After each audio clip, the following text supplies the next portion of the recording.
నమస్కారం, వార్తలకు స్వాగతం. ముందుగా ముఖ్యాంశాలు. రాష్ట్ర ప్రభుత్వం అభివృద్ధి కార్యక్రమాల కోసం భూసేకరణ చేస్తుంటే బీఆర్ఎస్ ఎందుకు అడ్డుకుంటుందని ప్రశ్నించిన ముఖ్యమంత్రి రేవంత్ రెడ్డి.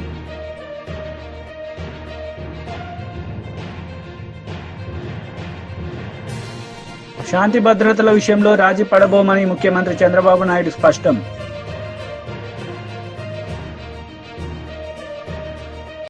రాష్ట్ర ప్రభుత్వం అభివృద్ది కార్యక్రమాల కోసం భూసేకరణ చేస్తుంటే బీఆర్ఎస్ ఎందుకు అడ్డుకుంటోందని ముఖ్యమంత్రి రేవంత్ రెడ్డి ప్రశ్నించారు. తాగేందుకు నీళ్లు లేక అల్లాడుతుంటే కొడంగల్ ఎత్తిపోతలను నిర్మించాలని ప్రయత్నిస్తుంటే ఎందుకు కుట్రలు పన్నుతున్నారని నిలదీశారు. భూసేకరణపై కుట్రలు పన్నిన కేటీఆర్ జైలుకు వెళ్లక తప్పదని ప్రకటించారు. ఆయన ఏమన్నాడే కేసీఆర్, ఊరేసుకుంటే ఊరేసుకున్నట్టే అన్నాడు. అన్నోడు అన్నట్టు ఉండాలి కదా. ఆయన మాత్రం ఫామ్ హౌస్లో 150 ఎకరాలు ఊరేసుకున్నాడు. అవన్నీ లెక్కలు తీసి బయట పెట్టిన వీడియోలతో సహా.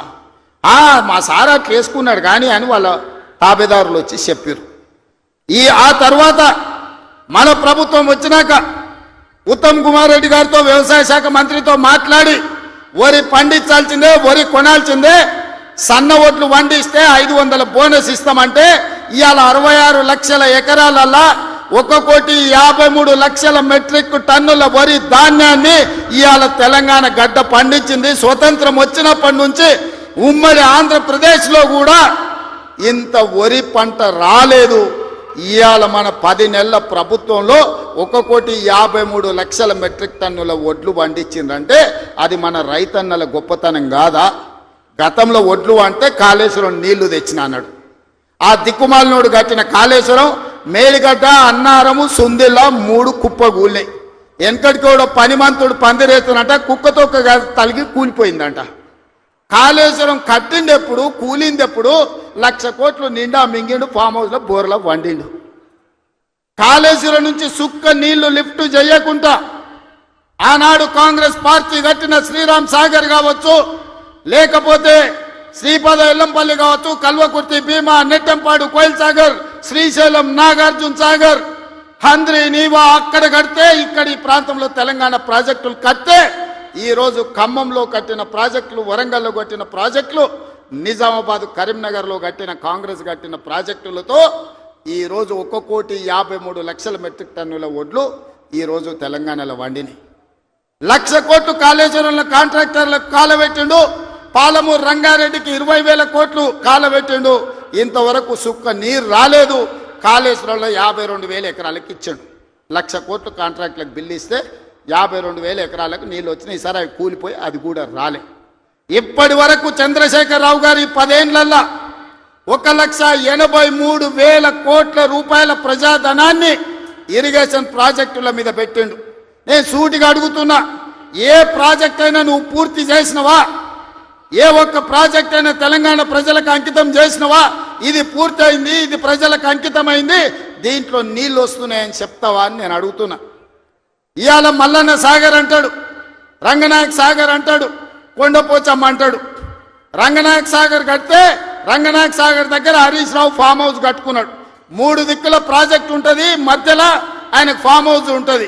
ఆయనకు 360 డిగ్రీలు వాటర్ ఫ్రంట్ వ్యూ ఉండాలంట. భూసేకరణ కోసం తీసుకున్న భూమిని హరీష్ రావు పేరు మీదకి బదిలీ చేపించుకున్నాడు. ప్రాజెక్టు కోసం సేకరించిన భూములు రంగనాయక సాగర్, సిద్దిపేట దగ్గర ప్రాజెక్టు కోసం సేకరించిన భూములు ప్రాజెక్టుల నుంచి తొలగించి హరీష్ రావు ఫామ్ హౌస్ కట్టుకున్నాడు. దానికి లెక్క చెప్పాల్సింది హరీష్ రావు గారు. ఏం చింత చేయకు, లెక్కలు తీస్తున్నా, నీ లెక్క చెప్తా. కొండపోచమ్మ ప్రాజెక్టు కట్టిందే కేసీఆర్ ఫామ్ హౌస్ కు కాలువలు తీసుకెళ్లడానికి. ఇవాళ నిజ నిర్ధారణ కమిటీ వేసుకుందాం, కొండపోచమ్మ ప్రాజెక్టుకు పోదాం. కొండపోచమ్మ నుంచి డైరెక్ట్ గా కేసీఆర్ ఫామ్ హౌస్ 100 ఎకరాలకు కాలువ డైరెక్ట్ ఆయన ఫామ్ హౌస్లోకి వెళ్ళి తీసుకుపోయాడు. 1,000 కోట్లు ప్రజలే ఖర్చు పెడితే నీ ఫామ్ హౌస్ కు నీళ్లు తీసుకెళ్తావా? ఇది న్యాయమా? చంద్రశేఖరరావు గారు, నిన్ను నమ్మి నీ చేతిలో రాష్ట్రం పెడితే, నీ కొడుకుని మున్సిపల్ మినిస్టర్ పెడితే జన్వాడలో 111 ఫామ్ హౌస్లు కట్టుకుంటాడు.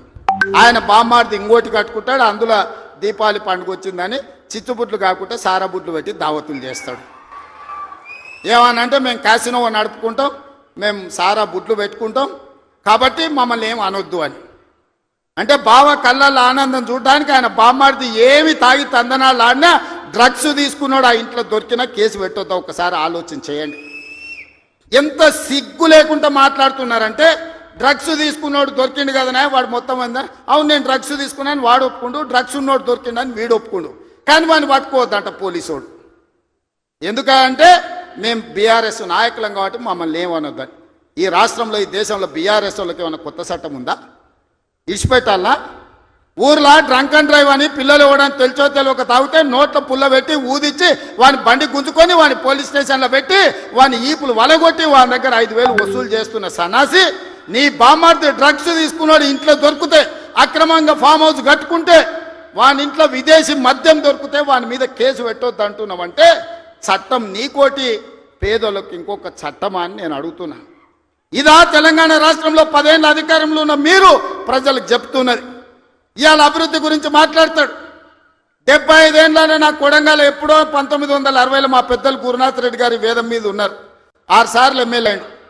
ఎందుకో ఒక్కసారి కూడా వారిని మంత్రిని చేయలే గత ప్రభుత్వాలు. అచ్యుతారెడ్డి అని ఎప్పుడో 60లో ఒక్కసారి కొద్ది రోజులు మంత్రి అయింది. స్వతంత్రం వచ్చినప్పటి నుంచి ఈ రోజు వరకు మా కొడంగల్ నియోజకవర్గం మీద ఎవరు దయ చూపించలే, ఆ ప్రాంతం నుంచి ఎవరు మంత్రి కాలే. ఇవాళ ఆ ప్రజల కోరిక మేరకు నేను ఎమ్మెల్యేనై ముఖ్యమంత్రిని అయితే నేను ఆడ అభివృద్ధి చేయాలి. శాంతి భద్రతల విషయంలో రాజీ పడబోమని ముఖ్యమంత్రి చంద్రబాబు స్పష్టం చేశారు. ఆడబిడ్డలు జోలికొస్తే ఊరుకునేది లేదని కఠిన చర్యలు తీసుకుంటామన్నారు.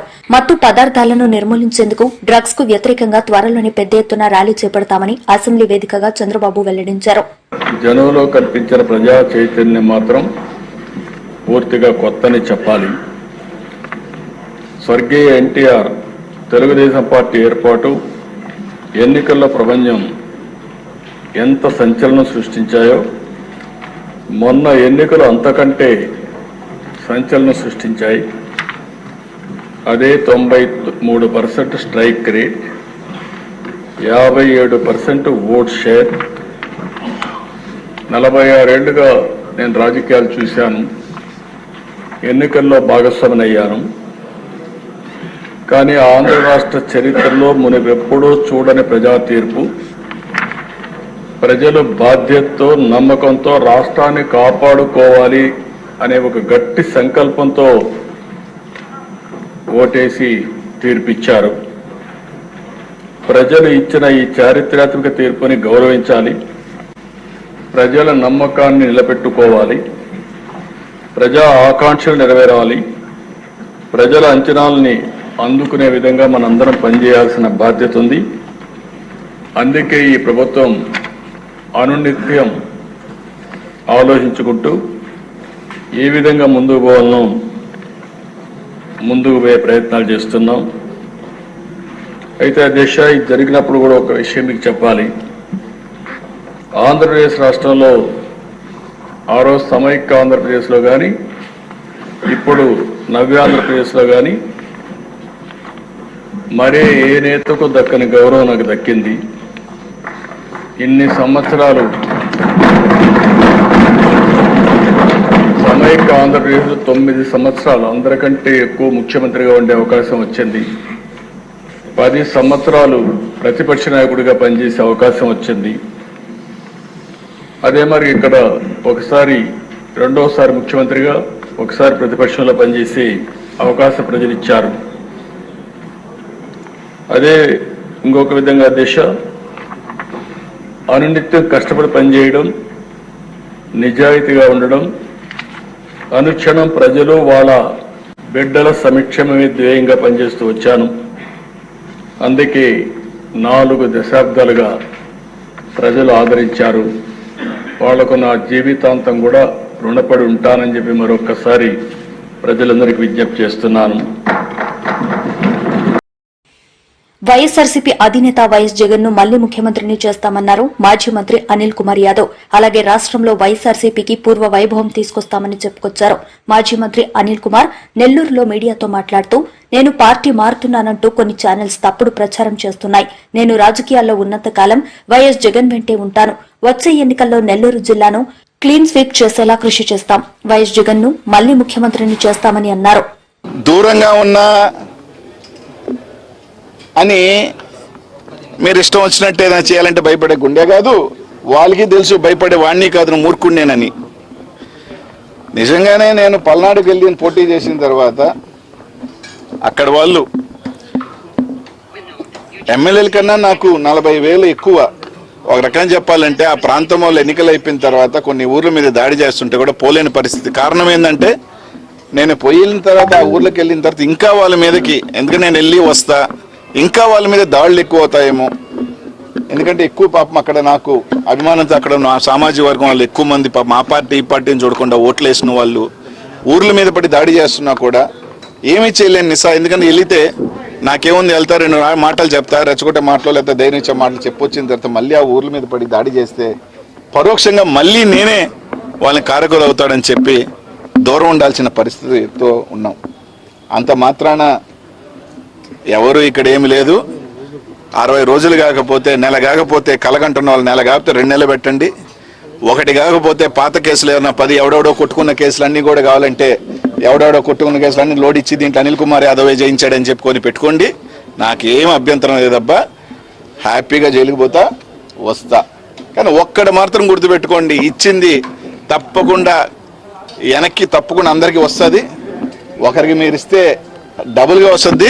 కానీ నా బాధ ఏంటంటే నిన్న తట్టుకునే వయసులో ఉన్న 5 సంవత్సరాలు 10 సంవత్సరాల తర్వాత మీకు షుగర్లు బీపీలతో రోగాలతో మీరు తట్టుకోగలుగుతారో లేదో అప్పటికి మర్చిపోతాడులే అని మాత్రం అనుకోవద్దు. 10 years 15 years కూడా 60, వాళ్ళు 75 80. పాపం అప్పుడు వెళితే మాత్రం జైలుకి పాపం వాళ్ళ పరిస్థితి ఎలాగుంటుందో ఒకసారి ఒకరిని చేసేటప్పుడు మాత్రం ఆలోచన చేయండి. అది అనిల్ కుమార్ యాదవ్ లాంటి వాడిని. సార్ 4-5 సంవత్సరాల తర్వాత ఈ రోజు మీరు సాధారణ గవర్నమెంట్ గారి ఇంటికి వచ్చారు. మీ మధ్య ఉన్న విభేదాలన్నీ సమస్యపోయాయా?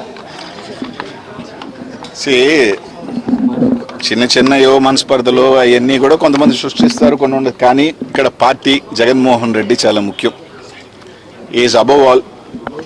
జగనన్న మా అందరికీ ముఖ్యం, పార్టీ అందరికీ ముఖ్యం, అన్నిటికన్నా పెద్దది. మా ఇగోల్కి మా ఇదానికన్నా ఆయన కోసం 100 అడుగులు కాదు 200 అన్నట్టు అడుగుతాం, కలుస్తాం, పార్టీ బలోపేతం చేస్తాం, అందరం కలిసి ముందుకు వెళ్తాం. మళ్ళీ 2029లో జెండా ఎగరేస్తాం. సింపుల్. మీకు ఎవరికైనా వ్యూస్ కావాలంటే అనిల్ కుమార్ యాదవ్ మీద ఏదో ఒక వార్త రాస్తే వ్యూస్ వస్తాయి, 4 రూపాయలు వస్తాయి అంటే సంతోషమే. నాకు ఎటువంటి అభ్యంతరం లేదు, నాకు చీకు చింత కూడా లేదు. మీరు రాసిన వల్ల వెంటనే తౌడుకొని అదేదో నేను అనిల్ కుమార్ యాదవ్ ఒకరోజు ఏమో ఫస్ట్ రాగానే చంద్రబాబు నాయుడు కలిసాడు దొంగతనంగానే ఎవడో ఒక యూట్యూబర్ వాడుకున్నాడు, తర్వాత జనసేన అన్నారు, మళ్ళీ నిన్నేదో రాజకీయ సన్యాసం అన్నారు, నా చిన్న రాసుకుంటున్నారు. పాపం మీకు వ్యూస్ రావాలా అంటే నన్ను వల్ల ఏమైనా వస్తాయంటే మీరు ఏ వార్తలు రాసినా మీ కుటుంబం బాగుంటుంది, దానివల్ల మీకు ఉద్యోగాలు వస్తాయంటే భయంకరంగా రాసుకుంటే సంతోషమే. నేను అప్పుడు చెప్పా, ఇప్పుడు చెప్పా. అర్థమైందా? నాది వైఎస్ఆర్ కాంగ్రెస్ పార్టీ కాదు, నాది జగన్మోహన్ రెడ్డి పార్టీ. మా బాస్ ఎలా ఉంటే అలాగే నాది, నేను జగనన్న ఎలా ఉంటే అలాగే నా పైన. కేవలం 4-5 నెలలు నాకున్న చిన్న చిన్న దీనివల్ల కొన్ని కార్యక్రమాలు పనుల్లోనూ కొంచెం నాకున్న పర్సనల్ రీజన్స్, నా ఫ్యామిలీ దీనివల్ల కొంచెం దూరం ఉన్నానే తప్ప బాస్కి దూరం అయ్యే పని లేదు. బాస్కి నేను ఇప్పుడూ చెప్పాను, మళ్ళీ నేను నిజంగా జగన్మోహన్ రెడ్డికి దూరం అవ్వాల్సి వచ్చిన రోజు కొంచెం దూరంగా రాజకీయాలుగా దూరంగా బతుకుతానే తప్ప ఇంకో పార్టీ గుమ్మం చూసే వ్యక్తిని కానే కాదు. అది నాకు కాదు. ఇంకా వాళ్ళు ఏ విధంగా రాస్తారో కూడా తెలియదు. అప్పుడప్పుడు నవ్వు వస్తుంది. కానీ ఆ జనసేన వాళ్ళైనా నాకు ఫోన్ చేసి ఏం సార్ వస్తున్నాను వాళ్ళు కూడా అడగపాయా, వాళ్ళు కూడా తెలుసు. కాబట్టి ఇవన్నీ వేస్ట్ మాటలు. తప్పకుండా మా బాస్ కోసం వస్తాం తొందరలోనే. వచ్చిన తర్వాత నాన్ స్టాప్గానే మళ్ళీ ఉంటాం, ఏం ఇబ్బంది లేదు. అలాగే పాపం కొంతమంది నన్ను ఏదో పాత కేసుల్లో ఏదో కేసులో జైల్లో పెట్టాలా, 1 రోజులన్నా జైల్లో ఉండాలా అనిల్ కుమార్ యాదవ్ అని కొంతమంది ఆరాటి పడిపోతున్నారని విన్నా. ఈ జిల్లాలో కొంతమంది కనీసం 1 నెల ఉండాలా, కనీసం ఏదో కేసులో అయినా పేరు పెట్టండి, ఇరికిచ్చండి. సూపర్ 6 హామీలు అమలు చేయడంలో కూటమి ప్రభుత్వం విఫలమైందని వైఎస్సార్సీపీ అధ్యక్షులు వైఎస్ జగన్మోహన్ రెడ్డి మండిపడ్డారు. హామీలు అమలు చేయలేకే చంద్రబాబు బడ్జెట్ ఆలస్యం చేశారు. బడ్జెట్ ప్రవేశపెడితే రాష్ట్రానికి ఉన్న అప్పులు చూపించక తప్పదని చెప్పారు. అబద్దాలనే నిజాలుగా నమ్మించే యత్నానికి తెరలేపిన చంద్రబాబు సర్కార్పై వైఎస్ జగన్మోహన్ రెడ్డి తీవ్ర స్థాయిలో మండిపడ్డారు. అసెంబ్లీ సాక్షిగా చంద్రబాబు అబద్దాలు చెప్పారు. ఆయన్ను బొంకుల బాబు అని ఎందుకు అనకూడదు అంటూ వైఎస్ జగన్ మండిపడ్డారు. బిల్లులు లెస్ దెన్ 1000 crores ఉన్న పరిస్థితి నుంచి ఏకంగా ఈరోజు ఆరోగ్యశ్రీ అమౌంట్స్ ఏకంగా 3600 కోట్లు దాటిన పరిస్థితులు.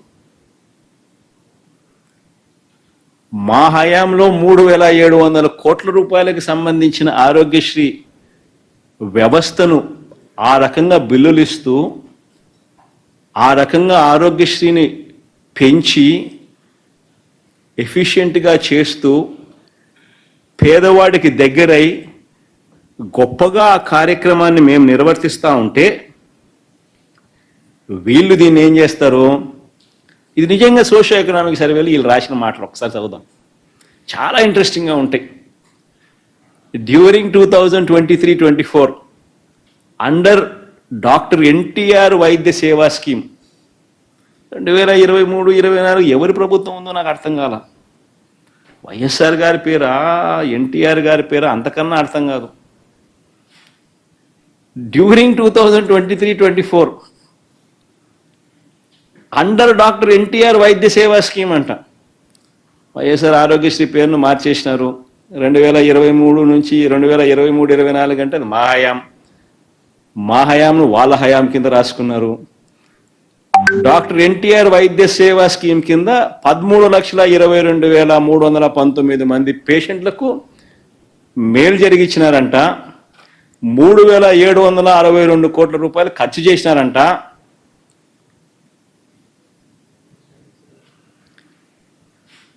డాక్టర్ ఎన్టీఆర్ వైద్య సేవ ఫ్రమ్ 1/4/2023 31/3/2024. ఆ టైంలో ఎవరి ప్రభుత్వం ఉన్నది అంటే వైఎస్ఆర్సిపి ప్రభుత్వం చేసిన ఆరోగ్యశ్రీ, డాక్టర్ వైఎస్ఆర్ ఆరోగ్యశ్రీ స్కీమ్ను 3,700 కోట్ల రూపాయలు ఖర్చు చేసి పేదలకు మంచి చేస్తూ 13,22,000 మందికి కుటుంబాలను నిలబెడుతూ 3,762 కోట్ల రూపాయలు ఖర్చు చేసి మంచి చేస్తే ఆ మంచి ఎక్కడ వైఎస్ఆర్సీపీ ప్రభుత్వానికి వస్తుందేమో అని చెప్పి ఒకవైపున ఆరోగ్యశ్రీని నిర్వీర్యం చేసేశారు. దాన్ని కూడా మళ్ళా డాక్టర్ ఎన్టీఆర్ వైద్య సేవ అని చెప్పి పేరు మార్చి మేము ఖర్చు పెట్టింది కూడా మీరు ఖర్చు పెట్టేట్టుగా రాసుకొని దొంగ పబ్లిసిటీకి, దొంగ అబద్ధాలకు చేస్తా ఉన్నారు అని అంటే మీకన్నా దిక్కుమాలిన ప్రభుత్వం ఏదైనా ఉంటుందని అడుగుతా ఉన్నా. ఈరోజు ఆరోగ్యశ్రీ పరిస్థితి ఏమిటి మీ హయాంలో? 104, 108 ఎంప్లాయీస్ ధర్నాలు చేస్తూ ఉన్నారు. మీ ప్రభుత్వం వచ్చి 6 నెలలు అయితే 4 నెలల నుంచి జీతాలు అందడం లేదని చెప్పి ధర్నాలు చేస్తూ ఉన్నారు. ఈరోజు 104, 108 పరిస్థితి అది. ఆరోగ్యశ్రీలో ఈరోజు నెట్వర్క్ హాస్పిటల్కి సంబంధించిన బిల్స్ మీ ప్రభుత్వం అధికారంలోకి వచ్చిన తర్వాత 1 ఏప్రిల్ నుంచి ఈ రోజు దాకా బిల్స్ పెండింగ్, 6 నెలల బిల్స్ పెండింగ్.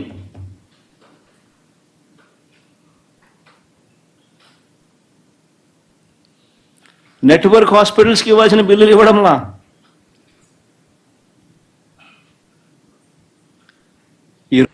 కడప జిల్లాలో ఉక్కు పరిశ్రమ ఏర్పాటుకు ప్రభుత్వం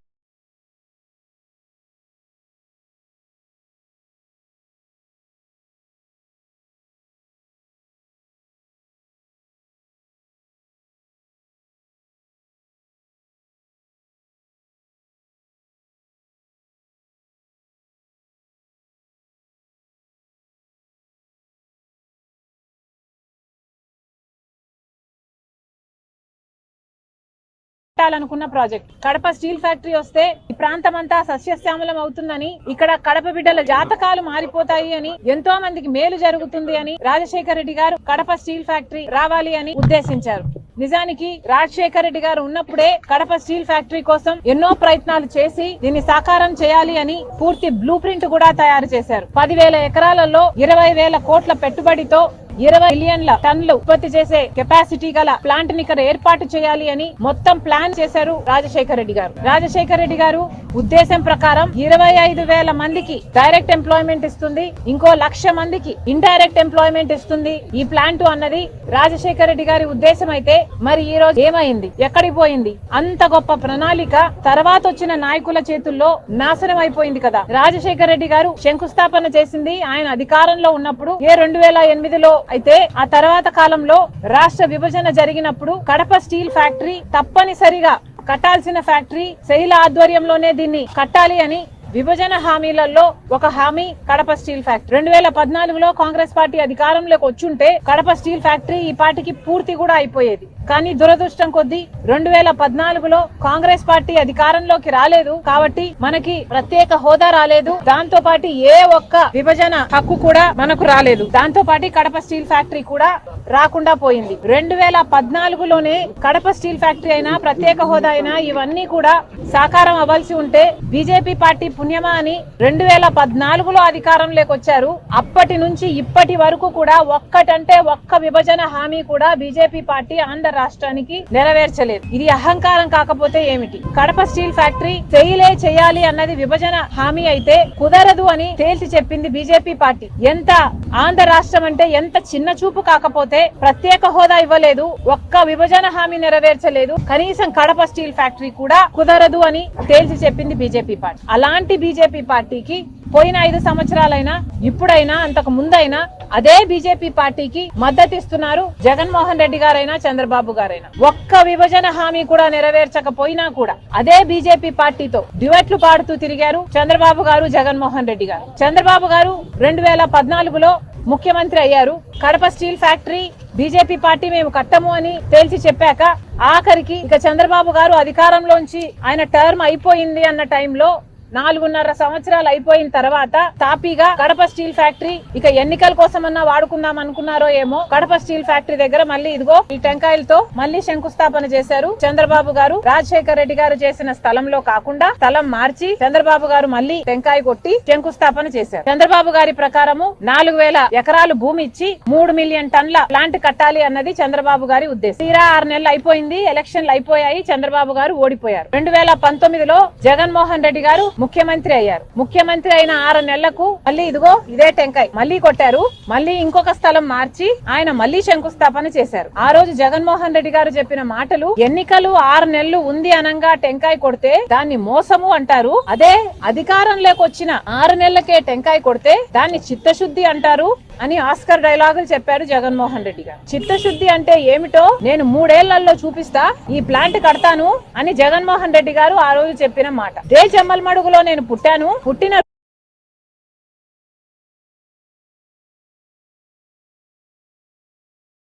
కూడా 10 రోజులైతే గానీ తెలియని పరిస్థితి, అత్యాచారాలు చేస్తున్నటువంటి పరిస్థితి, హత్యలు చేస్తున్నటువంటి పరిస్థితి, దాడులు చేస్తున్నటువంటి పరిస్థితి. దీన్ని ఎవరన్నా కనీసం సమీక్ష చేయడానికి ఎవరన్నా ఉన్నారా అంటే తెలంగాణ రాష్ట్రంలో హోంమంత్రి కూడా దిక్కులేని పరిస్థితి. హోంమంత్రి లేని రాష్ట్రంలో తెలంగాణలో మహిళలకు రక్షణ ఎట్లా ఉంటుందో, మహిళా వారోత్సవాలు, మహిళా విజయోత్సవాలు చేసుకునేటటువంటి అర్హత ముఖ్యమంత్రి రేవంత్ రెడ్డి గారికి ఉన్నదా అని భారతీయ జనతా పార్టీ తరఫున మేము ప్రశ్నిస్తున్నాం. ఎన్నికల్లో హామీలు ఇచ్చినారు.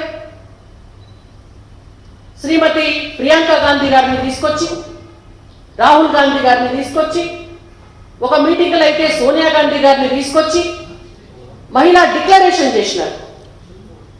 మీరు మహిళా డిక్లరేషన్ చేసి చెప్పినటువంటి వాటిలో ఏదన్నా హామీలను మీరు అమలు చేసిండ్రా? మీకు మహిళా విజయోత్సవాలు చేసుకునేటువంటి అర్హత ఎక్కడిది అని రేవంత్ రెడ్డి గారిని మేము అడుగుతున్నాం. ప్రతి మహిళకు 2,500 రూపాయలు ఇస్తామని చెప్పిండ్రు. మీరు ఇవ్వనటువంటి మీకు విజయోత్సవాలు చేసుకునేటువంటి అర్హత ఎక్కడున్నది? ప్రతి చదువుకునేటువంటి ఆడబిడ్డకు, డిగ్రీ చదివేటటువంటి ఆడబిడ్డలందరికీ కూడా ఒక స్కూటీని ఇస్తామని చెప్పినారు. ఈ రోజు వరకు కూడా ఎందుకు ఇవ్వలేదు అని మేము అడుగుతున్నాం. పెళ్లి చేసుకునేటువంటి ఆడబిడ్డలకు 1,00,000 రూపాయలతో పాటు 1 తులం బంగారం ఇస్తామని చెప్పిండ్రు. మీరు ఈ రోజు వరకు ఎందుకు ఇవ్వలేదు అని మేము అడుగుతున్నాం. అంగన్వాడీ మహిళలకు 18,000 రూపాయలు జీతభత్యాలు పెంచుతామని చెప్పినారు. మీరు ఆడబిడ్డల్ని ఎందుకు మోసం చేసిండ్రు అని మేము అడుగుతున్నాం. స్వయం సహాయక బృందాలను నిన్న మొత్తం తరలించిండ్రు తెలంగాణ నుంచి వరంగల్. మరి వార్తలు ముగించే ముందు ముఖ్యాంశాలు మరోసారి. రాష్ట్ర ప్రభుత్వం అభివృద్ధి కార్యక్రమాల కోసం భూసేకరణ చేస్తుంటే బీఆర్ఎస్ ఎందుకు అడ్డుకుంటుందని ప్రశ్నించిన ముఖ్యమంత్రి రేవంత్ రెడ్డి.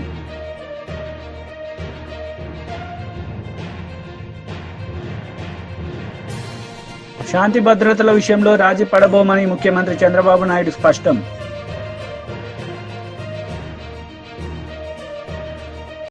ఈ వార్తలు ఇంతటితో సమాప్తం. తిరిగి ప్రసారమయ్యే వార్తల్లో మళ్లీ కలుద్దాం. అంతవరకు సెలవు. నమస్తే.